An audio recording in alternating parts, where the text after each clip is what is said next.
Bien, s'il vous plaît. Maintenant, je demande votre attention, la détente, des détails, beaucoup plus de détails que dans un plan ordinaire, mais surtout une possibilité de se représenter mentalement beaucoup mieux ce qu'on a à dire. C'est un organisateur d'idées et ça permet de rester dans la visualisation. Quand on veut faire un exposé, on a souvent un trouble, c'est la perte, un trou noir, la perte des idées, c'est d'avoir un outil qui va résister à ce symptôme. Donc, même si j'ai un moment de perte du fil conducteur, la carte mentale est quelque chose qui permet de se récupérer très facilement. Donc, je vous inviterai à trouver sur Internet, vous tapez carte mentale, vous verrez qu'il y a beaucoup d'établissements scolaires qui utilisent ça, surtout parmi les meilleurs, par exemple les Suédois qui obtiennent les meilleurs résultats scolaires en Europe, travaillent notamment avec l'outil carte mentale. Bien, du plan de travail, je vais te parler des cas de blessures émotionnelles pour dire simplement qu'est-ce qui fait qu'on a peur. Eh bien, devant un groupe, nous sommes appelés à revivre des tas d'émotions en nous, des émotions qui ont été acquises dans notre histoire personnelle. Donc, je vous parlerai de ces émotions rapidement. Le chemin de vie, ben, voilà, c'est papa, maman, frère, sœur, la grande famille, les cousins, c'est très important les cousins parce qu'on est comparé dans les familles. Regarde ton cousin ou ta cousine, etc. Il y a beaucoup de comparaisons, ça fait beaucoup de mal. L'école, quelque chose de très important, ça apparaît un peu en vert pomme là-haut, c'est marqué enseignant et pédagogique, j'ai mis Pygmalion. Pygmalion, c'est un effet particulier. Ah oui, merci, j'ai encore un sauveur qui vient de m'apporter quelque chose. Voilà, Pygmalion, c'était là-haut. Ah. Voilà, donc on va parler succinctement d'un chemin de vie qui rencontre des blessures émotionnelles, le problème de la perte de confiance en soi. On va définir c'est quoi la confiance en soi, l'image de soi et d'estime de soi. Est-ce que j'ai une estime de moi suffisante pour nourrir la confiance en soi? Il faut une bonne estime de soi. Voilà. Et puis, ce qui apparaît en bleu, quelquefois, ce sont des procédés que je vous recommande d'utiliser pour lutter contre, en particulier, les effets du stress. Bien. Donc, la première idée, c'est qu'on a un chemin de vie qui nous emmène depuis qu'on est petit, tout d'abord avec une maman. Un bébé, c'est comme quand on est devant un groupe, dans une situation troublante, un groupe de classe, peu importe, un prof en plus devant nous, c'est très gênant parce qu'il peut nous juger, etc. Donc c'est des situations qui réactivent des angoisses fondamentales. Un bébé est un être angoissé. Dès qu'il a faim, il a peur. C'est pour ça qu'il crie. Il a mal et il a peur. Le fait de prendre un bébé dans les bras, de le rassurer, de lui parler gentiment, va apaiser son angoisse. La maman reçoit l'angoisse du bébé et transmet au bébé une sérénité nécessaire. Ça construit un sentiment de sécurité. Si déjà, par hasard, un bébé n'a pas bénéficié de ces soins-là, n'a pas été porté comme il faut dans les bras, manqué de contact, ça va laisser un sentiment d'insécurité dans la vie et l'impression de décrocher parfois, etc. Ça, on a tous eu des angoisses, des cauchemars quand on est gosse, on tombe dans le noir. Par exemple, la mort, c'est une représentation de la mort, tout ça fait très peur. Un bébé exposé à ça, et il a besoin de maman. Donc, nous avons besoin dans notre histoire de ça. Si on ne l'a pas, ben, il va falloir qu'on apprenne à remplacer par quelques procédés. J'en évoquerai tout à l'heure, parce que ça arrive qu'on n'a même pas ça, hein, qu'on a été un bébé, puissamment secoué. Ensuite, il y a un deuxième personnage qui est le père, qui prend le relais en quelque sorte. Dès qu'on est gosse et qu'on grandit, on a besoin de se montrer. Il y a une figure prestigieuse parce qu'elle est impressionnante dans la maison. Un père, c'est toujours un peu impressionnant. Et surtout dans certaines cultures qui le valorisent. On le sait, monsieur, quand il arrive, tout le monde se tient en garde à vous, etc. Donc c'est une figure imposante, importante, et un petit enfant, face au père, bah, il tremble, il a peur, il se sent tout petit. Si on aura des conflits avec le père, ça va laisser aussi des traces et une grande difficulté à s'exprimer en public. Il y a un certain prestige, un bébé, il a besoin, un petit bébé là cette fois-ci de à partir de 2 ans et demi, 3 ans, on a vraiment besoin d'être regardé avec bienveillance, d'être assuré, de s'amuser avec le père, ce personnage un peu terrible. Eh bien, ça permet d'affronter aussi certaines angoisses. Voilà. Donc si on a un père sympa, coup de bol, on sera plus à l'aise dans la vie. Hein. Donc une maman bien, un père bien, ça donne déjà de solides bases pour se sentir bien. Et ce qui nous intéressera, là je vous explique, mais c'est juste pour comprendre.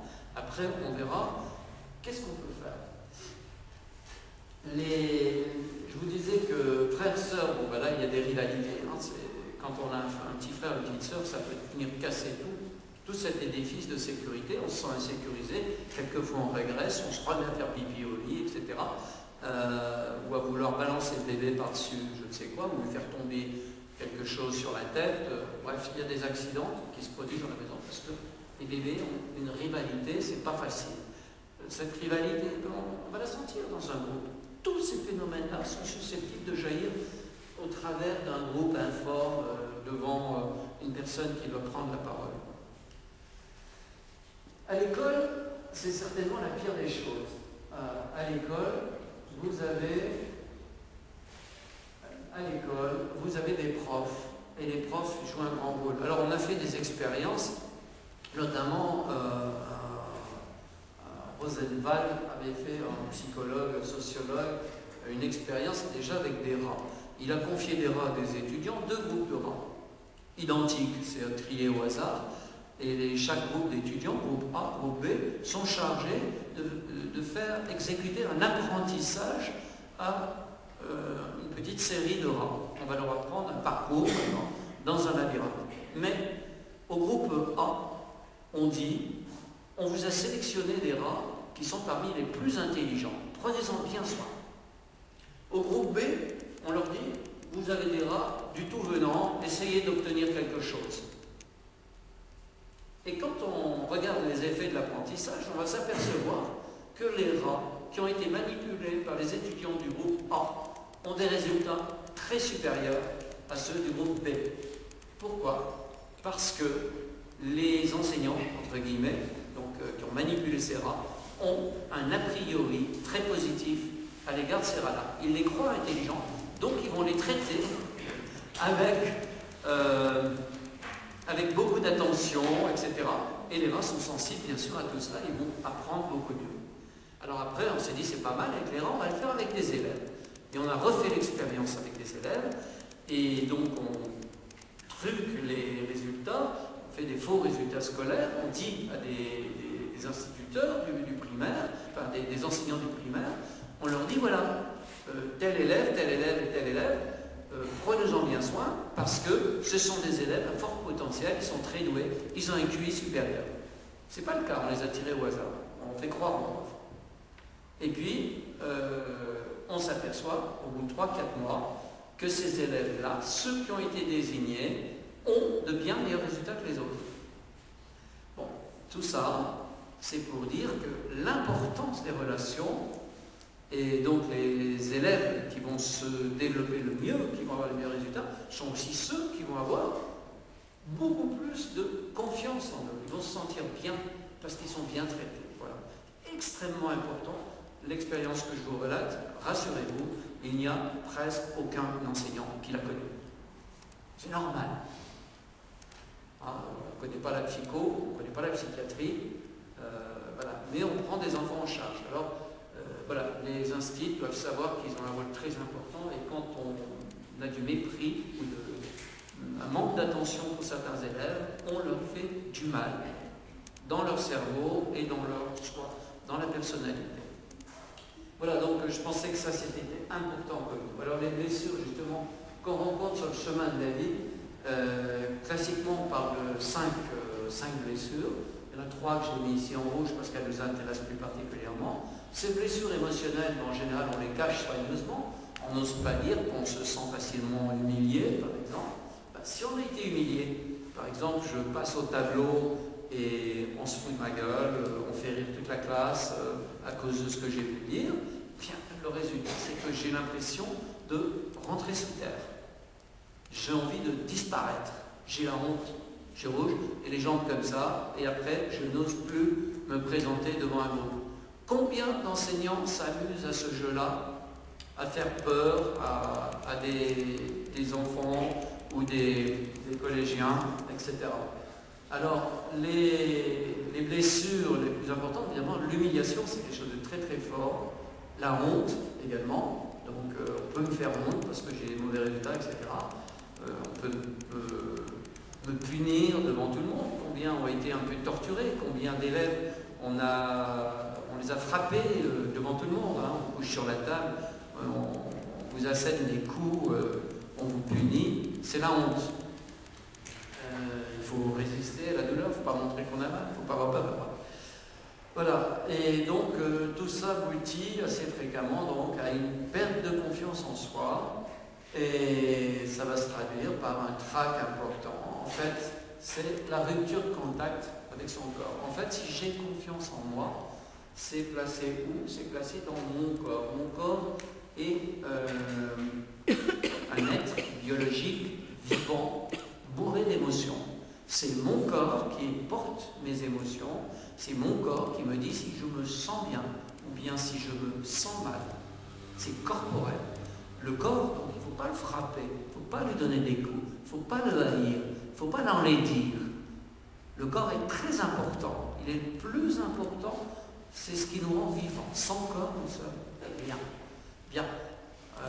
Il faudrait donc s'occuper de notre corps, nous occuper de nos émotions.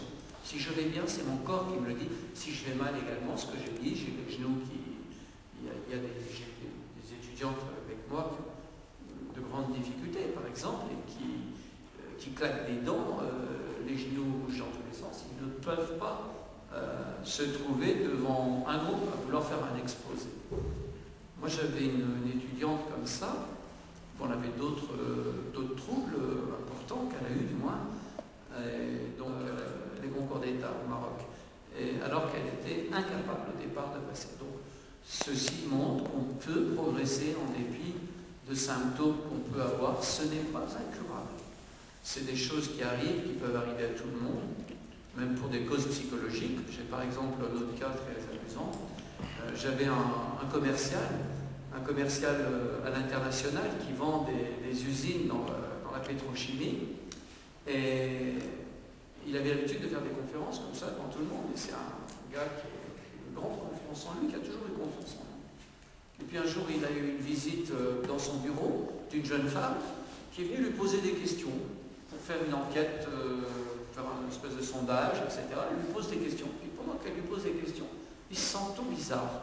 Vous voyez, c'est encore le corps qui réagit. Alors, il se sent bizarre, et quand il veut repartir faire des conférences, il s'aperçoit qu'il a peur, il a des malaises, il se met à transpirer, à être angoissé, anxieux, peur du trou de mémoire, etc., des choses qu'il n'a jamais connues.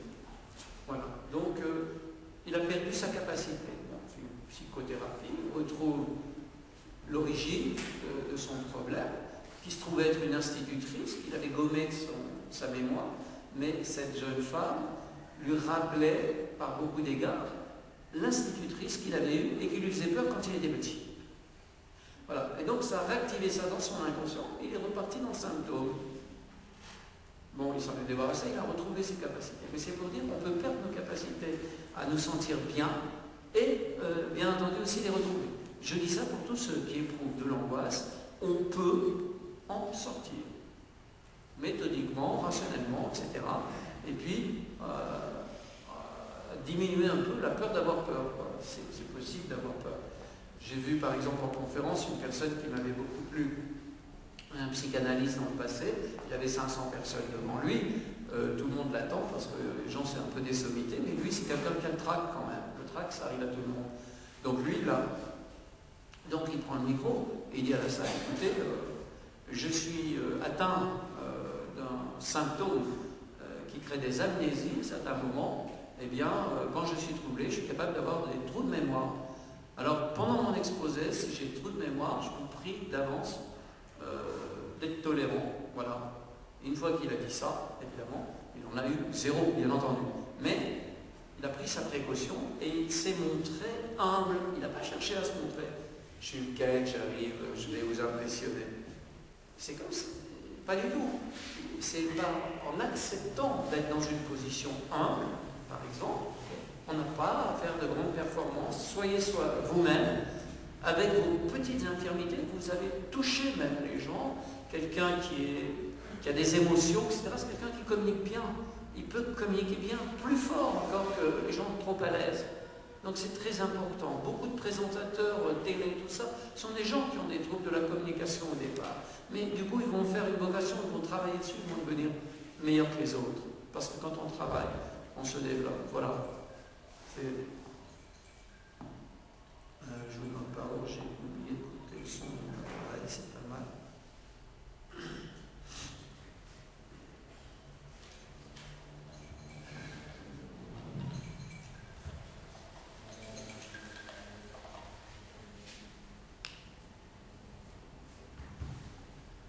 Alors, dans notre petit tour, quand on perd confiance en soi, on est en rupture avec son corps, je disais, ce symptôme ou en angoisse, quelles que soient les causes à l'origine, eh bien, la première chose, j'ai une méthode, souffler, expirer. Parce que souvent, c'est très important. Si nous perdons le souffle, ce que nous perdons, c'est notre capacité à expirer en réalité. Alors qu'on a un réflexe inverse, très souvent, on voudrait inspirer parce qu'on a l'impression de manquer d'air, alors on tire. Mais si les poumons ne sont pas vides, ça bloque et ça donne encore plus l'impression d'étouffer. Première chose, quand vous avez un exposé en classe ou quelque chose à faire, si vous êtes un temps soit peu angoissé, expirez profondément. Expirez profondément, c'est-à-dire avec durée. Vous appuyez bien, vous videz vos poumons.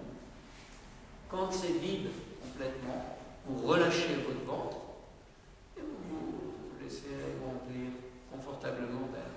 La respiration est quelque chose qui a un effet immédiat, presque, sur le rythme cardiaque, le rythme bien sûr de la respiration, et sur la pression artérielle. Donc, ça vous décompresse. Donc, c'est pas toujours suffisant, mais déjà, il faut bien penser à le faire. Pour bien souffler, il faut essayer de trouver une position dans laquelle on est à l'aise. Si on se tient, on est comme ça, on voit, si je suis comme ça, je ne peux même pas souffler, par exemple. Il y a des gens, vous savez, des fois on va faire une conférence, on a peur, on s'appuie sur la table. C'est des choses à faire. Parce que quand je suis comme ça, j'ai des contractures partout et je ne peux pas respirer. Donc c'est très important de pouvoir respirer. D'accord? Et au moins 5-6 respirations comme ça, en expirant totalement, alors vous aurez du mal à vous reprendre. Vous pouvez craindre d'avoir trop de mémoire. Donc c'est la raison pour laquelle, si vous perdez confiance en vous, que vous travaillez votre souffle, le principe d'avoir une méthode de préparation en amont. J'ai noté ici, par exemple, méthode, idée principale et mots-clés. Quand je fais un travail, je dois me dire, c'est comme moi, c'est quoi mes idées principales sur lesquelles je vais travailler? Je dois les connaître, je dois les identifier, je les mets de préférence dans une carte mentale.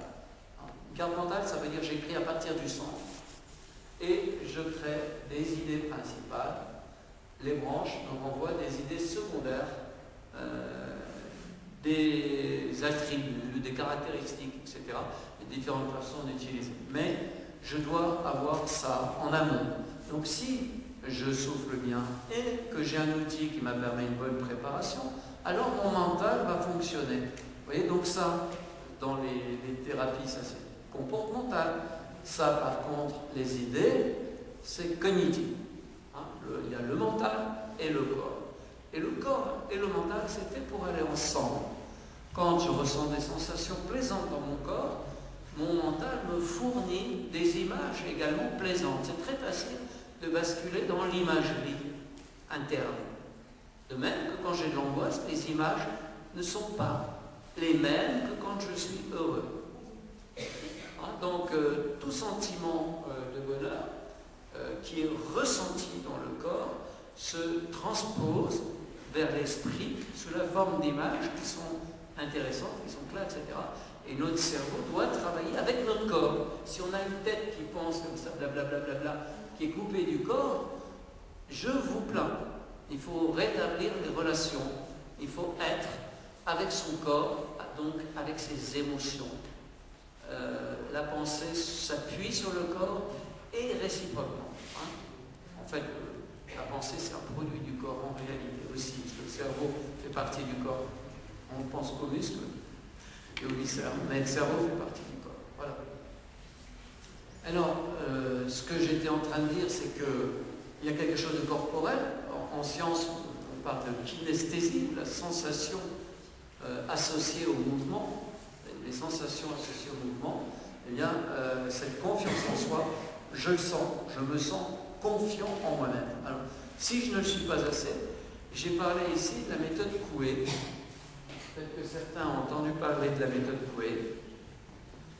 Émile Coué, c'était un médecin qui avait découvert des choses. Il a découvert des choses intéressantes à une époque, au moins. C'est que ce qu'on appelle l'inconscient, c'est une partie de notre système nerveux autonome, en fait, et programmable.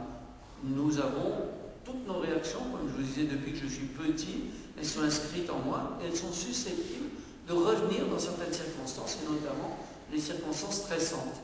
Donc, quand je suis stressé, ce que j'ai vécu quand j'étais petit remonte à la surface et va éventuellement interagir avec ce que je voudrais.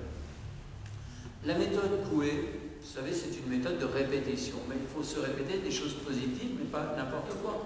Donc, par exemple, je pourrais me dire, et le principe, c'est de se dire, chaque jour, je vais de mieux en mieux. Chaque jour, je me sens de plus en plus confiant en moi-même.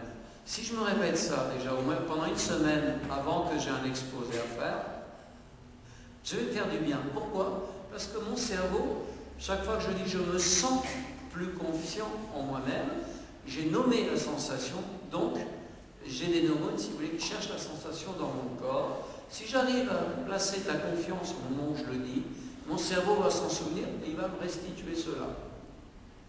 Hein? Donc, je peux pratiquer la méthode Coué sur la base des sensations, ce que je veux sentir. Je veux me sentir bien. Chaque jour, je suis capable d'être de mieux en mieux. Chaque jour, je suis capable de me sentir plus confiant en moi-même. Si je me répète ça, je vais remplacer ceux qui auraient dû de l'extérieur me nourrir quand j'étais petit. Au moins, provisoirement, je vais me donner des moyens de remonter sur l'échelle de la confiance en soi. Hein, donc, c'est important de le faire.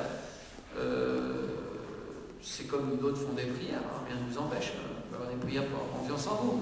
Mais il faut vous donner à vous-même cette possibilité. Ça, c'est sur la partie ressentie. Si je basculais dans l'image, je vais retrouver la même chose. J'ai indiqué ici, autosuggestion, Émile Coué, seules des expériences positives de soi avec les proches.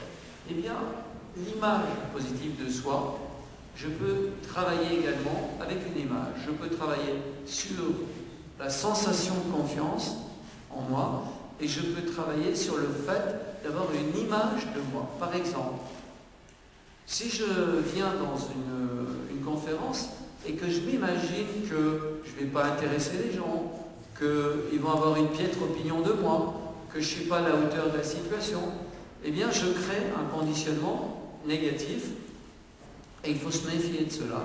Il faut s'obliger à se faire un conditionnement positif. Quand on a un entretien, quand on a une épreuve à passer, vous devez essayer de vous visualiser vous-même, vous représenter positivement. Donc, c'est ce qui est indiqué ici. Méthode Coué, basée sur une image positive de soi, vous pouvez la refabriquer. Alors, l'intérêt ici est d'utiliser notre cerveau pour remplacer peut-être les expériences de la vie qui nous font défaut, ou parfois quand on a une négative. Il faut travailler avec ces principes, pratiquer la méthode basée un coup sur les sensations, un coup sur l'image de ce que vous voulez. Si vous saviez, juste le fait, même si vous savez que vous avez par exemple un prof détestable, dangereux, qui vous parle mal, qui vous fait peur, essayez de vous mettre mentalement, dans les jours qui précèdent l'entretien ou l'exposé, ce que vous devez faire, essayez de vous mettre mentalement, de faire apparaître l'image de la personne qui jusque-là vous gêne, de la regarder confortablement, de lui sourire et de la faire sourire dans votre tête. Faites sourire cette personne. Vous la représentez comme ça positivement, ce qui fait que quand vous serez sur place, vous ressentirez en vous-même, si vous voulez d'abord plus de confiance, mais surtout, votre cerveau va être capable de générer des mouvements, des micro-mouvements, des esquisses de sourire, etc., des éléments qui vont toucher votre interlocuteur. Vous serez étonné. Donc la visualisation, si vous voulez, positive, est extrêmement intéressante. Moi, je la rapproche de la méthode Coué, mais c'est ce qu'on fait également dans le sport. Les épreuves sportives, on se prépare en travaillant avec la visualisation. Donc, vous pouvez travailler, comme je vous l'ai dit, sur des phrases qui racontent ce que vous devez ressentir, et vous devez travailler en fabriquant des images positives de vous-même et des gens que vous créez. Faites-les sourire dans votre présentation. Ça change tout. Donc, même une personne que vous n'aimez pas, fabriquez une image, un film mental dans lequel vous voyez que cette personne vous apprécie. À tel point qu'il va y avoir un échange de sourires. Voilà.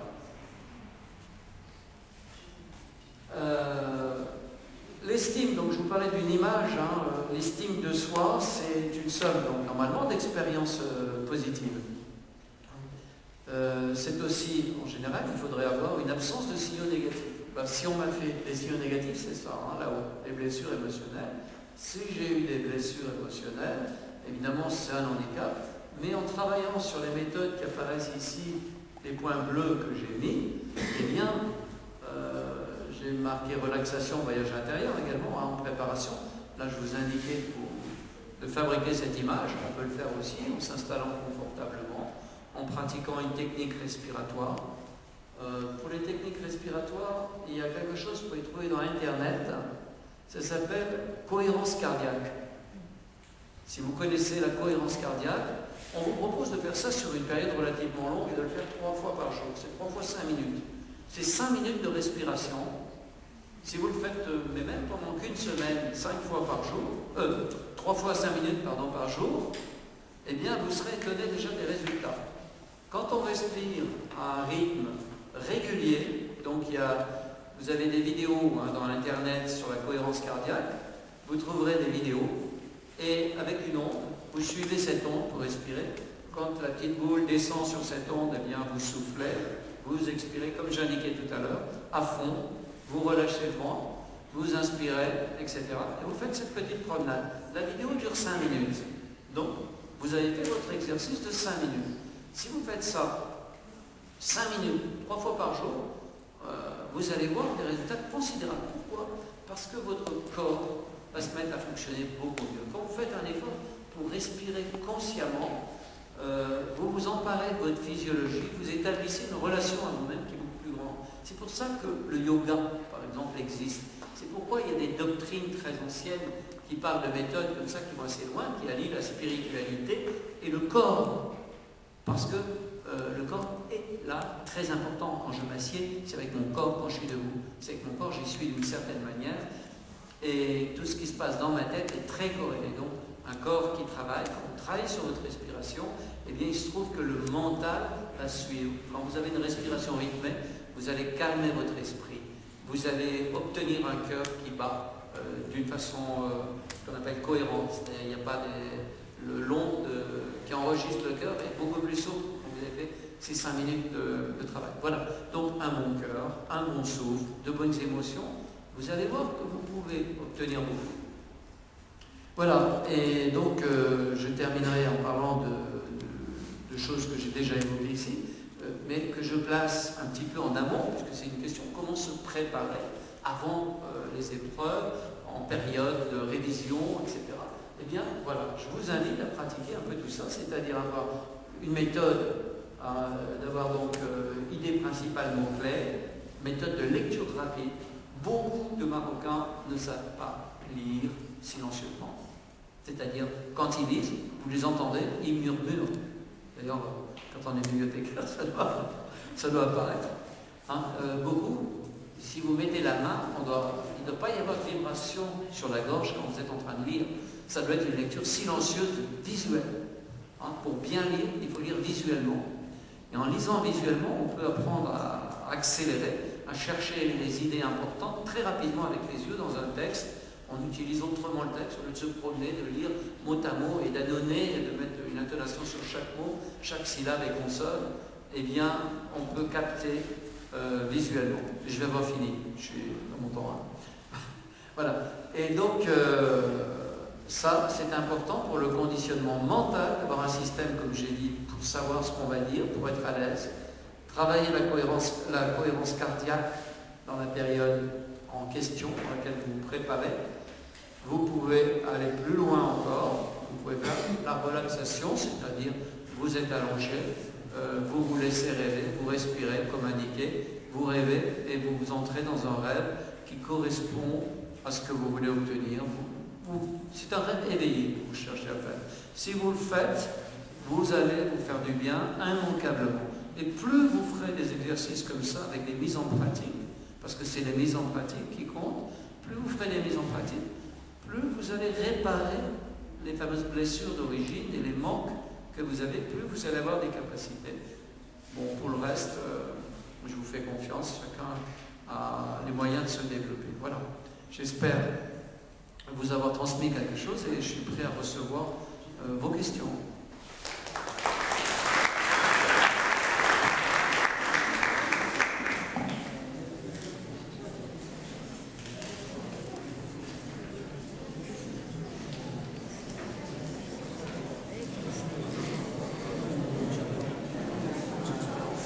Je pense, pour les questions de présentation, une conférence ou bien quelque chose comme ça, par exemple dans une épreuve, par exemple orale, si on a un problème, un trou de mémoire, vous avez parlé qu'il faut être humble, mais comment bien gérer cette situation si vous avez plus d'explications pour nous proposer plus d'étapes à suivre? Ce que je me répète un peu, la première chose, c'est je me sens mal. Si je me sens mal, c'est corporel. Il faut que je travaille avec mon corps. Donc si je me sens mal, il faut que je pense, la première chose, c'est reprendre le souffle. Une personne qui a du courage, on dit qu'elle est gonflée. Hein? Même quand on parle de l'estomac, l'estomac est un organe qui agit beaucoup, mais il est très associé à la posture. Donc une personne qui a de l'estomac, une personne qui est gonflée, une personne qui est capable d'avoir l'air qu'il faut dans ses poumons. Donc c'est très important de pratiquer immédiatement les expirations pour inspirer, peut-être au moins 5 ou 6 ventilations. Alors évidemment, si vous êtes devant tout le monde, faites semblant de sourire n'importe quoi, puis vous pratiquez. Vous videz bien vos poumons, vous inspirez bien, c'est nécessaire pour reprendre pied. Comme j'ai dit, dans ces cas-là, le deuxième facteur, c'est qu'est-ce que vous avez à dire. Aussitôt que vous faites ça, vous jetez un coup d'œil, si vous avez une carte mentale, pour reprendre vos idées. Donc il faut tout de suite reprendre un peu corps et tout de suite les idées. C'est tout. Il n'y a pas autre chose vraiment comme ça à faire dans l'immédiat. Donc pour moi, je ne connais pas d'autre manière. Maintenant, ce que j'ai dit quand je vais quelque part, tout ça, je dois aborder avec une certaine humilité. C'est-à-dire que si je tremble un peu, si j'ai des rougeurs, ce n'est pas grave. Ce n'est absolument pas grave. En principe, par expérience, puisque je filme beaucoup de gens dans des formations, parce que je fais quelquefois, je le fais moi maintenant, je faisais pas mal de formations. Une personne se sent très angoissée, très mal à l'aise, alors qu'on est en train de la filmer, vous pensez, eh bien, à une très grande majorité, personne ne reconnaît que la personne qui s'exprime est angoissée, des tics importants, etc. C'est notre autocritique. Si je me juge mal, on parlait de l'image de soi, je dis c'est honteux comme je suis, c'est aberrant, ils vont tous voir que... Non, les gens sont en réalité très méchants à l'égard d'eux-mêmes, beaucoup plus méchants que les gens qui sont en face de nous. C'est pourquoi, voilà, il faut garder en tête qu'on a le droit d'avoir des défaillances, on a le droit d'avoir un peu la voix qui tremble, on a le droit d'avoir des trous de mémoire, c'est tout à fait légitime, allez-y avec ça. Ne cherchez même pas à vous en débarrasser, je dirais. S'il y a l'excès, vous faites ce que je dis pour respirer tout ça, mais c'est pas grave, voilà ce qu'il faut se dire. Voilà, ça répond de toute façon, je crois, à d'autres À d'autres questions générales, comment retirer de la confiance quand les facteurs extérieurs ne la favorisent pas? Je disais, les facteurs extérieurs, c'est quoi? Tu veux te redescendre? Tu veux rester là? Tu veux descendre? Basé sur les sensations corporelles et sur les images positives, reste la meilleure manière de lutter contre, parce que si j'ai un environnement qui n'est pas favorable, c'est-à-dire un environnement qui me stresse et qui me dévalorise, qui ne me prend pas en compte. D'ailleurs, souvent, le jeune, il souffre beaucoup. Par exemple, les parents croient toujours que leurs enfants sont des petits-enfants. Vous voyez, vous êtes adulte, on vous traite comme un gosse. C'est très dévalorisant. Si je suis traité comme un gosse, on ne voit pas comment je vais me sentir à l'aise après devant un public. C'est incompatible. Alors, comment je fais ce que je dois faire, le poétisme, ce que je vous ai indiqué. Pourquoi? Parce que vous allez fournir par vous-même, en moins, par votre cerveau, des représentations positives qui font défaut dans votre environnement. Il faut remplacer l'environnement. Si personne vous dit que vous êtes chouette, que vous êtes intelligent, que vous êtes belle, si vous êtes une fille, que vous êtes plaisant, agréable, etc., dites-le vous à vous-même. Dans un film, comme on a dit, au moins cela. La moindre des choses, vous méritez les compliments que vous pouvez vous faire comme ça dans votre tête. Alors, un livre de psychologie abordable pour les débutants, personne intéressée par ce domaine.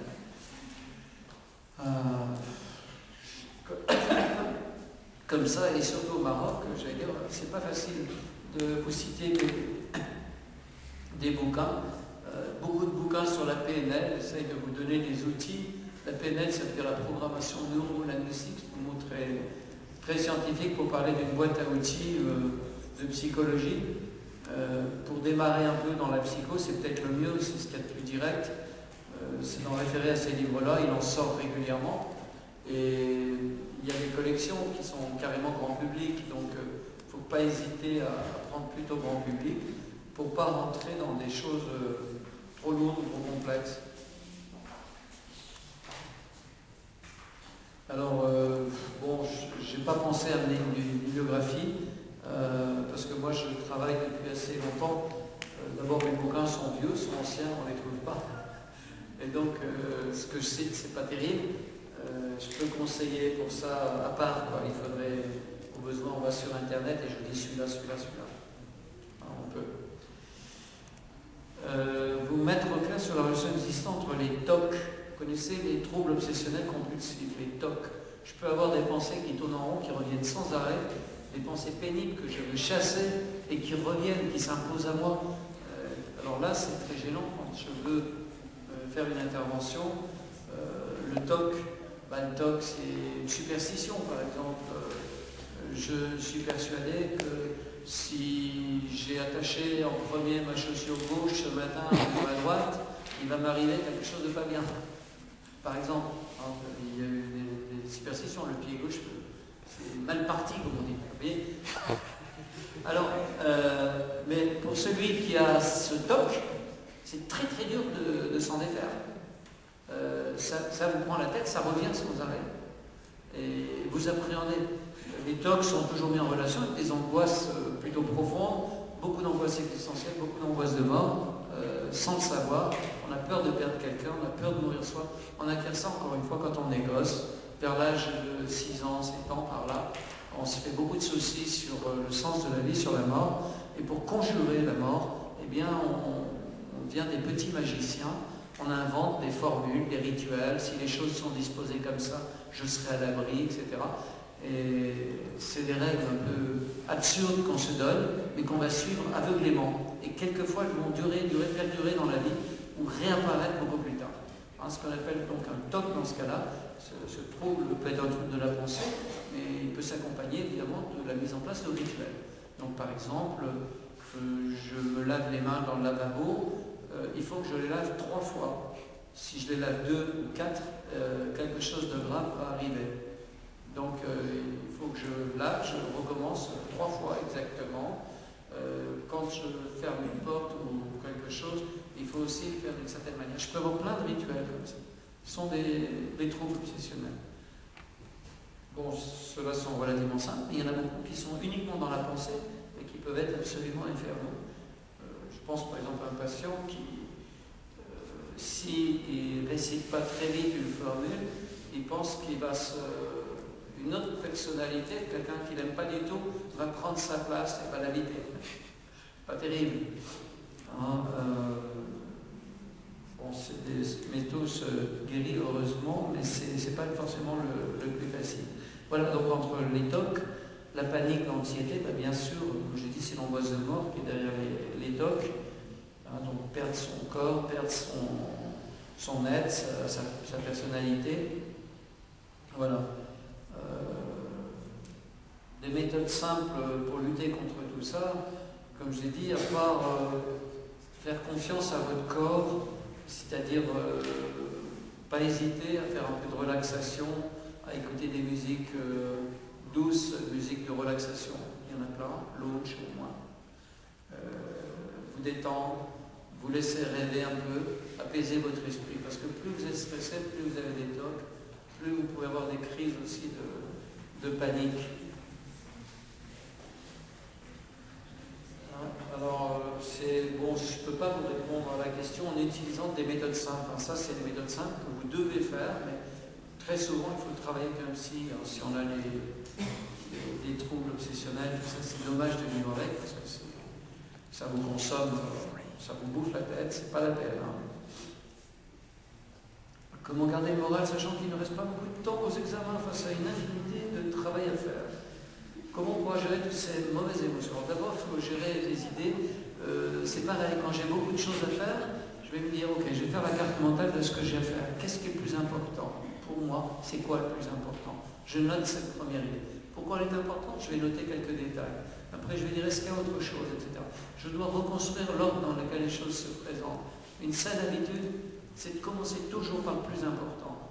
Quand quelque chose est important, ce n'est pas votre tête qui doit vous le dire, sauf si vous êtes obsédé, obsession mentale, c'est votre corps, encore une fois. Une chose, quand elle est importante, je la sens.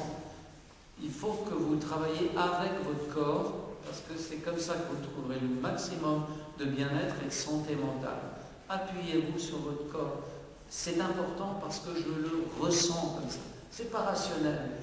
C'est pas les autres qui le pensent, c'est moi. Et si moi je pense, c'est ce que je sens qui est important. Il faut absolument vous mettre cette question. Si on sent qu'on ne peut pas donner 100% de nos capacités, prouver ce qu'on vaut vraiment, voilà, éprouver ce qu'on vaut vraiment, que faire. Tout ce qu'on a dit ce soir, notamment ces préparations, la visualisation est très importante. C'est celle qui répond le plus à la question posée. Vous représentez les choses positivement. Vous pensez que vous ne pouvez pas fournir 100%, ben oui. Et surtout si j'ai des troubles, parfois, je peux faire un burn-out, je peux faire un surmenage mental quand je suis étudiant, je peux perdre toutes mes capacités.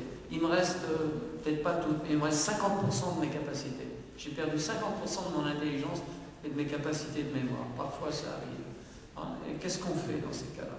Là, il y a intérêt à essayer de reprendre pied, d'avoir des méthodes de travail. Donc, je conseille carte mentale et visualisation. Quand je dis visualisation, ça veut dire, ça peut être relaxation et visualisation. C'est-à-dire prendre un moment, allonger, dans un cadre adéquat, chercher à se détendre corporellement et chercher à visualiser et vous représenter les choses positivement. Voilà, comment augmenter la confiance en soi en pratiquant ça régulièrement. Comment différencier entre estime de soi et orgueil? Ah oui, c'est une bonne question. C'est très pénible, l'orgueil. C'est un sentiment interne de bien-être et de calme. Il n'y a pas d'orgueil dans l'estime de soi. L'orgueilleux a une surestimation, éventuellement, de soi, et ça le rend plutôt désagréable, etc. Et dans cette surestimation, en fait, la personne n'a pas réellement confiance en elle. Elle cherche à faire croire aux autres qu'elle a très confiance en elle. La confiance en soi, c'est plus humble, c'est plus discret, c'est pas la peine d'en faire étalage. Si vous l'avez, tout va. Voilà. L'orgueil ne renvoie pas à une bonne estime de soi, mais à une celui qui est trop dans l'image de lui a toujours peur de perdre son masque, c'est-à-dire d'avoir un détail qui le trahisse. J'ai par exemple, j'avais un patient qui est un peu pervers, qui est financier redoutable et calcule tout pour séduire, manipuler le monde. Mais il est angoissé partout où il va. Quand vous le voyez, c'est l'élégance même. Il est tiré à 4 épingles, les lunettes, la montre, le porte-clés, Mercedes, machin. Il affiche tout, toute la réussite qu'il peut, le playboy. Mais quand vous l'entendez en entretien, il a peur partout où il est. Il a toujours peur d'avoir pas vu une tache sur le pantalon ou un pli ou quelque chose qui va trahir sa personne. Il est hanté en permanence. Voilà, par exemple, ce qui peut se passer. Donc c'est pas tout à fait ma confiance en soi. Il l'affiche mais il ne l'a pas. On en a plus que pour 5 minutes, ceux qui veulent rester encore, parce que j'ai pratiquement épuisé les questions. Parfois c'est le stress qui stimule l'énergie nécessaire pour le travail. Comment savoir s'il s'avère maléfique? Oui, le stress c'est indispensable. On a besoin de stress, on est tous pareils, on travaille souvent un peu tard, on attend le dernier moment pour faire certaines choses parce qu'on est stressé. Quand on est stressé, on les fait un peu mieux. Voilà, donc il y a le bon équilibre entre le stress et justement c'est cette confiance en soi qui vous fait dire il ne me reste plus beaucoup de temps, mais je sais que ce que je vais faire, ça va être bon. Voilà, c'est cette confiance qui est nécessaire, qui permet dans le stress. Si je n'ai pas confiance en moi et que je stresse, alors c'est terrible, parce que ma pensée s'emballe, etc. Donc, le stress stimulant, ça veut dire que j'ai aussi une bonne confiance en moi. Si j'ai peu de confiance en moi, il faut que je me détende et que je travaille là-dessus. Parce que quand on a confiance en soi, le stress est vraiment une bonne chose. Si je n'ai pas confiance en moi, le stress devient mauvais.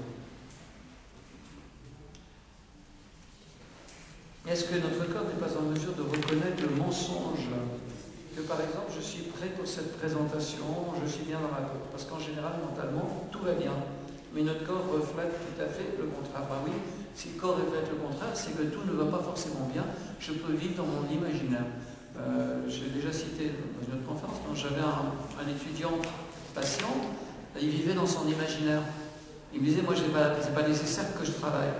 Parce que, de toute façon, dans ma tête, j'ai déjà réussi, déjà on me félicite, etc. Donc je sais que je n'ai pas besoin de travailler. Alors c'est très grave, parce qu'effectivement, quand il va, il n'a rien foutu. Mais il est persuadé qu'il va avoir les honneurs, etc. Constamment, parce que son imaginaire le lui dit comme ça. Alors l'excès d'imaginaire, ça veut dire que j'ai quand même appris à vivre quand j'étais gosse, à survivre en imaginant beaucoup, parce que face à un monde hostile, j'ai besoin de m'évader et de construire dans mon imaginaire une autre vie. Bon, il y a des gens qui affabulent complètement, qui font de la mythomanie, c'est un excès d'imaginaire. Mais au lieu de me raconter à moi-même des histoires dans lesquelles, je sais pas, j'ai de la famille, haut placés, qui viennent en aide, qui m'offrent, je ne sais pas, des cadeaux, des voyages, n'importe quoi. Je peux me faire plaisir en imaginaire. On m'offre une super voiture de sport, que je vais m'éclater avec, je peux me raconter n'importe quoi. Alors, on devient mythomane quand on commence à raconter aux autres qu'on a ça. Le problème, c'est quand on commence dans la mythomanie, c'est très dur de s'arrêter. Parce qu'après, on n'ose pas décevoir les gens, il faut continuer. Et puis un tel a parlé à un tel, alors je suis obligé de continuer ma petite histoire. Et je finis par être quelqu'un d'autre. Et j'ai toujours peur de me prendre les pieds possible. C'est très dur. Pas mal de jeunes qui sont dans la mythomanie. Alors je ne pose pas trop, est-ce que la méthode web serait utile pour m'habituer au travail? Vous voyez, ne pas bosser trop, on appelle ça la procrastination. Une difficulté à travailler ou toujours faire autre chose que ce qu'on devait faire. C'est la procrastination. Voilà. Alors, c'est pas facile de lutter contre la tendance à la procrastination. Il y a un problème à la fois de l'attention, d'un certain optimisme, toujours aussi, quand même le degré de confiance en soi. C'est pas toujours facile. La meilleure façon de travailler, c'est de travailler tout de suite. C'est-à-dire quand vous lisez pour la première fois un problème ou un devoir à faire, tout de suite vous notez les idées que vous avez là-dessus. Tout de suite. plus vous travaillez tout de suite, et plus vous serez à l'aise. Parce que dès que vous vous attendez en disant il faudra que demain je fasse ça, ça, vous faites les listes de ce que vous devez faire, c'est bien de faire des listes, mais attention, il y a un piège terrible. J'ai par exemple un patient qui procrastine beaucoup, qui est un boss dans une entreprise, mais il a des checklists de choses à faire, c'est 150 lignes. Vous voyez. Alors comment voulez-vous qu'il fasse quoi que ce soit? On est perdu quand on est comme ça. Il a 150 choses à faire en permanence. Bon, il ne peut faire que du surmenage et tourner en rond et ne pas faire. Donc la meilleure façon de faire, c'est de travailler tout de suite. Si je bosse même pas beaucoup et tout, c'est tout de suite qu'est-ce que je peux faire, quelles sont mes premières idées, vite de les noter et de m'en servir pour la suite. Prenez cette habitude pour résoudre le problème.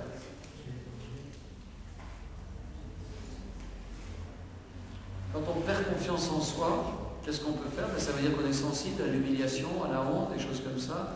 J'ai de mauvais résultats et devant tout le monde, j'ai très mal, j'ai honte.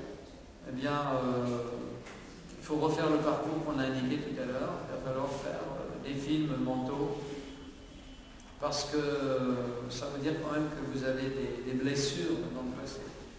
Alors, dernière fiche, non, c'est avant-dernière, mais là, il y en a plusieurs, il y a plusieurs idées. Perte de confiance, on ne sait pas si j'ai confiance en moi, bien sûr. Ah oui, je peux faire semblant d'avoir confiance en soi. Bien sûr, ça vous aide un tout petit peu de faire semblant, mais très vite, ça peut vous jouer des tours. Le mieux, comme je dis, c'est de parier plutôt sur l'humilité, de dire qu'on n'est pas à l'aise, de dire qu'on a un peu peur, qu'on est angoissé ou des choses comme ça. C'est beaucoup mieux que de faire semblant de ne pas avoir. Enfin, il y a une balance, il faut savoir jouer un peu avec. Je peux me forcer un petit peu, et puis après, il y a non, en fait, je ne suis pas quelqu'un qui est à l'aise, je suis quelqu'un qui a peur. Voilà.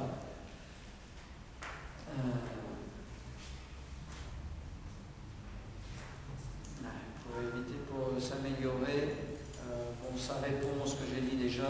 L'amélioration, c'est de travailler tout de suite. Apprenez la méthode de carte mentale, apprenez à écrire les idées principales. Toujours, c'est quoi les idées principales? Le plus important, c'est quoi? Notez le plus important, le principal. Notez ça tout de suite, toujours. Vous ferez du bien.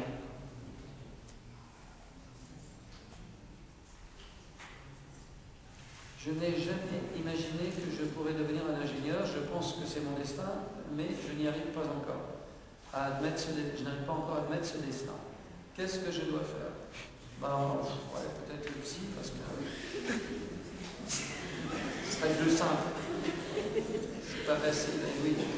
De se sentir à la hauteur de la mission. Ça vient petit à petit, de toute façon. Hein.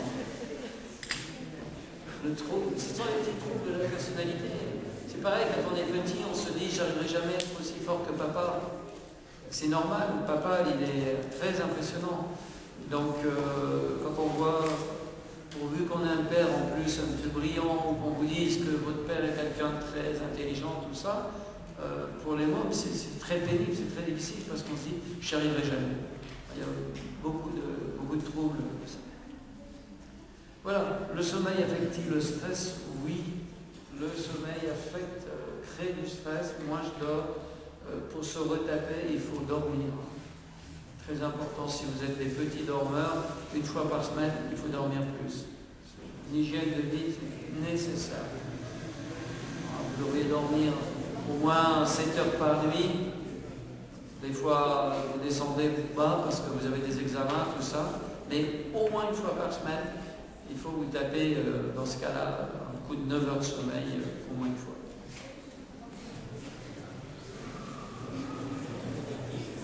Voilà, on dit souvent comment vivre dans un entourage négatif. C'est la pire des choses, l'entourage négatif, parce que tout le travail que vous faites pour aller mieux est vite remis en question par des personnes. Et donc, c'est un destin, c'est très difficile d'avoir un entourage avec des personnalités difficiles, méchantes, hostiles. C'est la pire des choses. Souvent, là aussi, je serais tenté de dire, si vous avez les moyens de voir un psychologue, il le faut, parce que pour lutter contre une famille, par exemple, c'est très difficile.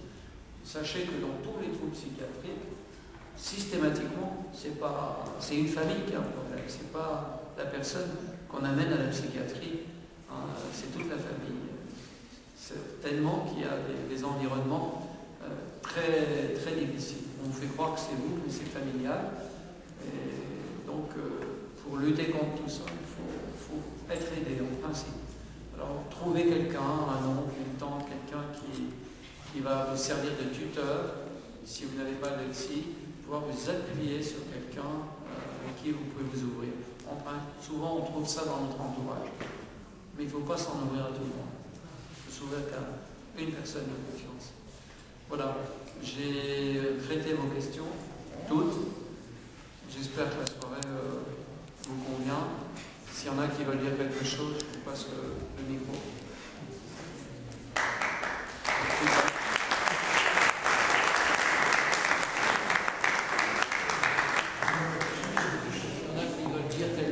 Comment ils ont apprécié la soirée.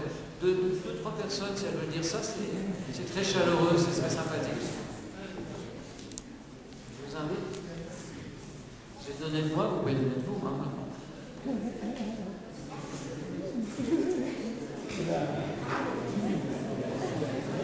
Bon, bah, peut-être.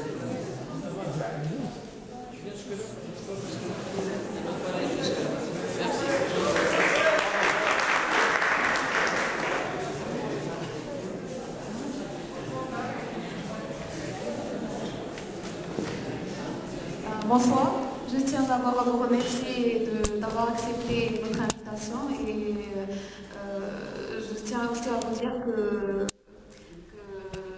les idées que vous avez données étaient très intéressantes, surtout celle du plan mental, de la carte mentale.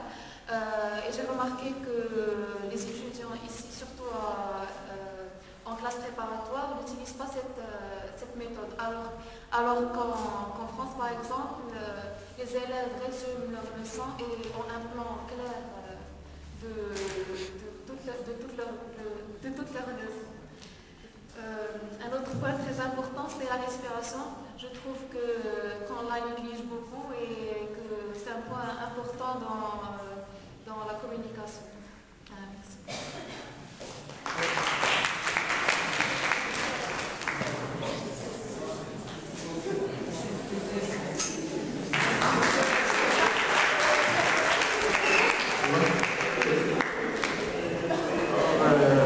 Merci, c'était très intéressant. Vous avez touché de très importants points.